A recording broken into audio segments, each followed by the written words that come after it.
I need a standing ovation for Season 8, Episode 2 of My Hero Academia. My Hero is the best new gen, I don't care what anyone says, and I've been preaching how amazing this series is, and this episode proved just that. And I've hated Studio Bones for so long because after Season 4, the quality of My Hero's artwork and animation has had a significant dip. While as Horikoshi's original manga is some of the most breathtaking and gorgeous artwork I've ever seen on a pen and paper. And people have been saying that you cannot replicate Horikoshi's amazing artwork. And most of the time I would agree, but Studio Bones made Mob Psycho, which is one of the most stunning and gorgeous animes I've ever seen in my life. So Studio Bones has always had the capability, but they just never did because of how fast they were turning out My Hero. But still, adapt the panels the way it should be. I still haven't forgiven you for messing up Endeavor's amazing manga panel. But for this episode, Studio Bones has cooked. And if they keep cooking, you know what? I might forgive everything that you guys have ever done wrong. Might.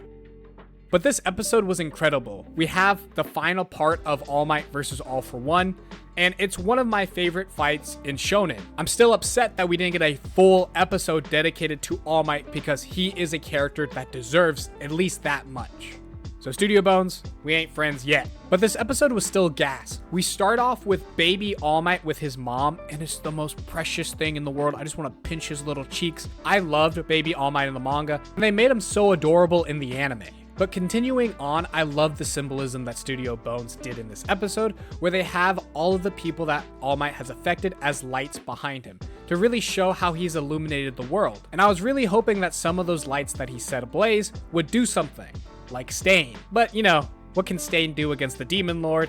He just bought time before getting clapped. But before he died, he had such a tender moment where he put out his hands in a prayer for All Might's victory. And everybody is rooting for All Might. I honestly feel like that this portion of the show is like Season 3 when All Might defeated All for One. The entire world and us as the audience are rooting for All Might's victory. Even Hercules came back and gave All Might one last shield and said, "Please live." And after the blast, even though All Might can't even use his legs and his armor is completely gone, he still crawls to All for One, looking to finish the fight. I also love how he sees both Nana Shimura and Night Eye telling him to keep going. And even though they aren't really there, All Might's mind and heart is that of a hero that never gives up, and he thinks of his loved ones to give him strength. So he always keeps pushing himself even when no one's around. And when he tells All for One to come at me, I love that scene. I love the expression on his face, but I think the original scene in the manga where he looked like the Joker crawling at All for One was just better. But this one was still really good. But All Might is just the GOAT. Like,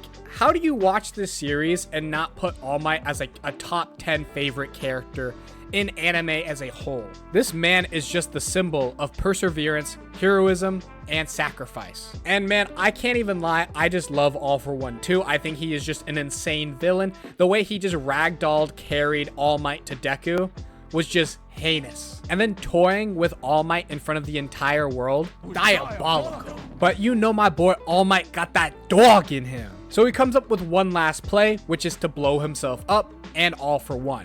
I also want to highlight the attention to detail of this final move. Throughout the entire fight, All Might had used everybody's quirk from 1A except for Bakugo's. And for his last move to be Bakugo's quirk was just so profound. Because the entire series, Bakugo has always looked up to All Might. For All Might's last move that would kill him being a nod to Bakugo is such a beautiful moment, especially because Bakugo always blamed himself for ending All Might, but now All Might would put an end to himself by using Bakugo's quirk to save the day. Man, if there's one thing that My Hero does right, it's these full circle moments. Now, the art in this scene was just amazing. The way that All Might was looking at All for One, he looked like a demon. He looked possessed. Honestly, just scary with the amount of conviction he had.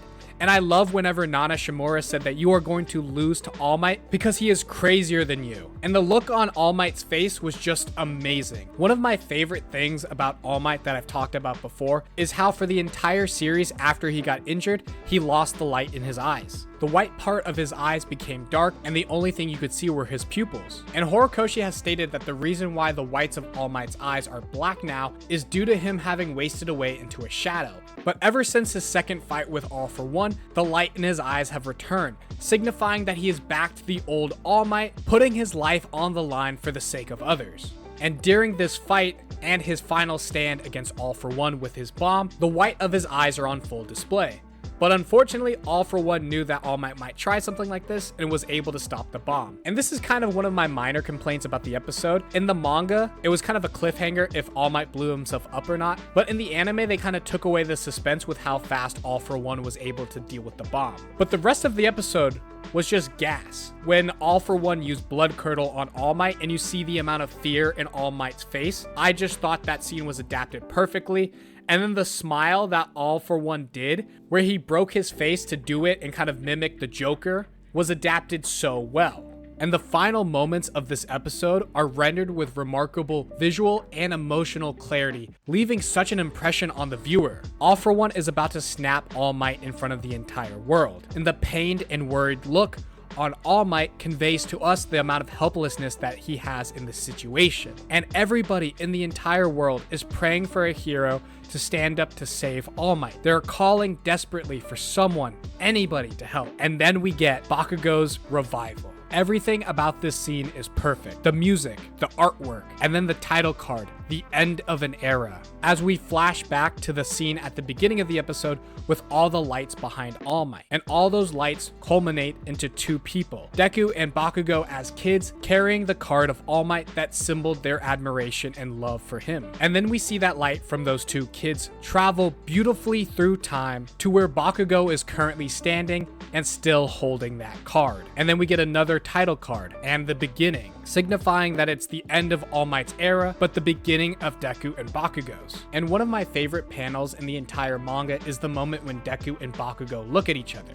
The anime's adaptation of this moment captures its quiet intensity beautifully, preserving the emotional weight of the original source material. And then it ends with the full title card, the end of an era, and the beginning. I have been very harsh on Bones over the years, but I also will give it praise when it's due. The art of this scene where both of them are looking at each other is almost indistinguishable from the manga. It's the closest the anime has come to visually matching the source material in years. And the emotional climax and payoff of this episode is bar none. If Studio Bones is able to keep up this same level of consistency and detail for the rest of Season 8, Season 8 of My Hero Academia might be one of the greatest seasons of anime in history. But this episode was incredible, and I would give it a 9.8 personally.